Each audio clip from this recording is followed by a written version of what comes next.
Hello students, आज मैं DElEd fourth semester के 8वें पेपर को लेके आया हूँ जिसका नाम है शांति शिक्षा। और अब हम शांति शिक्षा पेपर के बारे में ही पढ़ेंगे कि शांति शिक्षा क्या है। हम कह सकते हैं कि शांति का संबंध मन और शरीर दोनों से होता है। यदि हम प्राचीन काल की बात करें तो मानव की प्राचीन काल से ही शांतिमय जीने की इच्छा रही है। मानव की प्राचीन काल से ही शांतिमय जीने की इच्छा रही है और शांति के जीवन जीने के लिए वो जंगलों में भटकता रहा है। शांति शिक्षा की अवधारणा सदैव से व्यक्ति की मानसिक एवं शारीरिक शांति से संबंधित रही है। यदि हम बात करें तो हम देखते हैं अमूमन कि जब हमारा मन शांत नहीं होता है तो हमें किसी कार्य को करने की ऊर्जा नहीं मिलती। हमारा मन उदास होता है, ऐसा लगता है कि कोई काम ही मत करो। लेकिन यदि इसकी अपोजिट बात करें तो जब हमारा मन शांत होता है तो हमें एक नई ऊर्जा मिलती है और हम किसी भी कार्य को बहुत अच्छे तरीके से कर सकते हैं। यदि हम आजकल शिक्षित व्यक्तियों की बात भी करें तो वो भी कहीं ना कहीं कुंठाओं से ग्रसित हैं और आजकल तो लोग आदर्शवाद एवं नैतिक मूल्यों को ढोंग एवं ढकोसला बताया करते हैं। धन कमाने की मानसिकता लोगों की इतनी बढ़ गई है कि वो ये सोचते हैं कि सारी चीज धन ही है, पैसा ही है सब चीज, पैसे से हर चीज हो सकती है। लेकिन पैसे से आपका मन शांत नहीं हो सकता। पैसे से आप चीजें तो खरीद सकते हैं लेकिन अपने मन को शांत आप नहीं कर सकते। प्राचीन समय में जिस शिक्षा को ध्यान योग एवं ज्ञान योग के नाम से जाना जाता था, उस शिक्षा को वर्तमान में शांति शिक्षा के नाम से जाना जाता है। आइए हम कुछ पॉइंट्स पे बात करते हैं, उससे आपको और अधिक तरीके से स्पष्ट हो जाएगा। तो चलिए हम बात करते हैं शांति शिक्षा अंधकार से प्रकाश की ओर, मृत्यु से अमृत की ओर, असत्य से सत्य की ओर, अवगुण से गुण की ओर ले जाने वाली शिक्षा है। हम कह सकते हैं कि शांति शिक्षा में यदि कोई व्यक्ति अंधकार में है, यदि कोई व्यक्ति गलत संगत में है, यदि कोई व्यक्ति गलत रास्ते में है तो उसे सही रास्ते पे ले जाने का कार्य शांति शिक्षा का है। यदि किसी व्यक्ति में अवगुण है, यदि कोई किसी की बात नहीं सुनता है, यदि अनैतिकता करता है तो शांति शिक्षा उसे सही रास्ते पे या सही गुणों की ओर ले जाने वाली शिक्षा है या सही गुणों पर ले जाने का कार्य करती है। शांति व सद्भाव किसी देश की बुनियादी आवश्यकता है। सद्भाव यानी कि सद्भावना, अच्छी भावना, एक दूसरे के प्रति अच्छी भावना हो, एक दूसरे के प्रति आपका प्रेम हो, भाईचारा हो, यही शांति शिक्षा चाहती है। यदि हम देखें तो भारत में विविधता में एकता देखी जाती है। विभिन्न जातियों, विभिन्न धर्मों, विभिन्न विचारों के लोग यहाँ निवास करते हैं।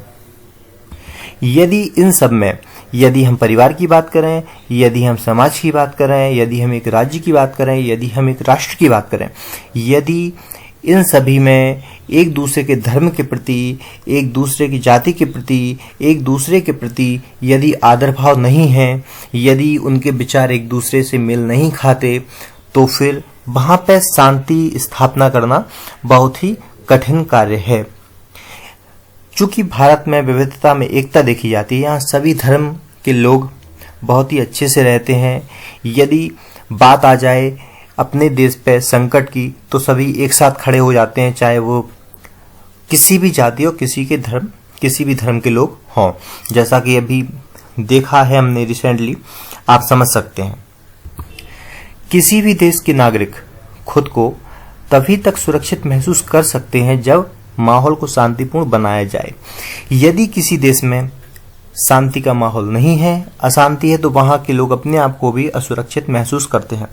जैसे हम बात कर रहे हैं सीरिया की बात करें तो सीरिया में आए दिन आतंकी गतिविधियां होती रहती हैं जिससे कि वहां के नागरिक खुद को सुरक्षित महसूस नहीं करते। सुरक्षित महसूस वो तब करेंगे जब आतंकवादी गतिविधियां कम हो या आतंकवादी गतिविधियां हो ही ना, वहां पे शांति स्थापित हो और वहां के नागरिक खुद को सुरक्षित महसूस करें। यदि हम इतिहास में जाएं तो बहुत सारे ऐसे सम्राट हैं जिन्हें भी शांति की खोज में जाना पड़ता था, उनका भी मन अशांत हो गया था।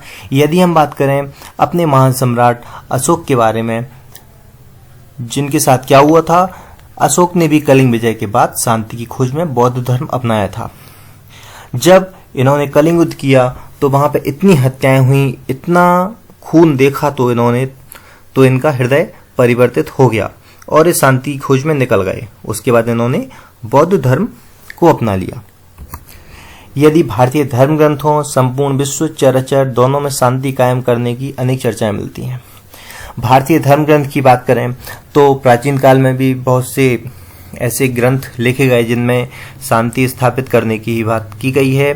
संपूर्ण विश्व में सभी लोग यह चाहते हैं कि शांति स्थापित हो। यदि हम न्यायपालिका की बात करें तो न्यायपालिका में जो भी विवाद जाते हैं तो वो भी चाहती है कि शांतिपूर्ण निपटारा हो जाए और दोनों लोग शांति से आराम से अपने अपने घर चले जाएं। तो ऐसी चर्चाएं दिन पे दिन होती हैं। यदि सद्भावना दिवस की बात करें, कई ऐसे दिवस भी बनते हैं जिनमें एक कहा भी जाता है, दर्शाया भी जाता है कि सभी को शांतिपूर्ण तरीके से रहना है। हमारे देश में या हमारे विश्व में ऐसे अनेक महात्मा हुए हैं जिन्होंने शांति के लिए अथक प्रयास किए हैं। यदि हम बात करें महात्मा बुद्ध की, गुरु नानक की, महावीर स्वामी की, महात्मा गांधी की, प्रभु यीशु आदि ऐसे लोग हैं जिन्होंने शांति स्थापना हेतु अथक प्रयास किए हैं। यहाँ चाहे महात्मा बुद्ध हो, अपने चाहे गुरु नानक जी हो, महावीर स्वामी हो, अपने राष्ट्रपिता महात्मा गांधी या प्रभु यीशु हो, इन्होंने शांति स्थापित करने के लिए अनेकों प्रयास किए और सफल भी हुए। एक कहानी मुझे याद आती है गौतम बुद्ध की, कि गौतम बुद्ध अपना उपदेश दे रहे थे। बहुत सारे लोग वहां पे बैठे थे। एक व्यक्ति अशांत था, क्रोधी स्वभाव का था और वो उपदेश दे रहे थे कि क्रोध को नियंत्रित कैसे करें। यदि किसी के दिमाग पे चीजें बैठ जाती हैं तो अधिकतर देखा जाता है कि वो अपने क्रोध को कंट्रोल नहीं कर सकता, अपने क्रोध को काबू नहीं कर सकता। तो वो गया महावीर स्वामी के महात्मा बुद्ध के, जब उन्होंने उपदेश सुने तो जाके उनके ऊपर पानी डाल दिया। उन्हें गुस्सा नहीं आई। ये देखकर उसे आश्चर्य हुआ और वो अपने घर पे चला गया। घर पे जाने के बाद वो सोचने लगा कि इन्हें क्रोध क्यों नहीं आया, ये गुस्सा क्यों नहीं हुए। उन्होंने कहा देखते हैं वो कब तक गुस्सा नहीं होते हैं। दूसरे दिन महात्मा बुद्ध जी अपना उपदेश दूसरी जगह दे रहे थे। वो व्यक्ति वहीं पहुंचा और फिर से उसने उन पर पानी डाल दिया। जैसे ही उन पर पानी डाला, बुद्ध जी ने उसे देखा और हंसते हुए अपना उपदेश फिर से लोगों को देने लगे। ये देखकर उस युवक की आंखों में आंसू आ गए और युवक महात्मा बुद्ध जी के पैरों में गिर पड़ा। जब बुद्ध जी के पैरों में गिरा तो बुद्ध जी ने कहा कि क्या हुआ, तुम इतने परेशान क्यों हो। उसने कहा प्रभु, इतना सब कुछ होने के बाद, मैंने इतना सब कुछ किया, उसके बाद भी आपको क्रोध नहीं आया, इसका कारण क्या है। बुद्ध जी ने कहा कि इसका कारण है शांति। यदि आपका मन शांत है, यदि आप शांति की तरफ बढ़ते हैं तो चाहे जितना आपका मन अशांत हो जाए, चाहे आप जितने क्रोधी हो जाएं, आप या आपके साथ कोई भी घटना हो जाए, आप क्रोधित हो ही नहीं सकते और आप हमेशा शांत ही रहोगे। तो स्टूडेंट्स, हमें इस चैप्टर में यही शिक्षा मिलती है कि शांति है क्या, शांति की अवधारणा के बारे में हमने पढ़ा और आज आपका एक लेक्चर यहीं पे समाप्त होता है। अगले लेक्चर में हम लोग अगले चैप्टर की बात करेंगे, अगले टॉपिक की बात करेंगे। आज मेरा पहला वीडियो था, इस वीडियो को यहीं पे समाप्त करते हैं। आई होप आपको सारी चीजें अच्छे से समझ में आ गई होंगी और आपको यदि कोई भी डाउट हो तो आप पूछ सकते हैं। चलिए मिलते हैं कल अगले वीडियो के साथ। Thank you.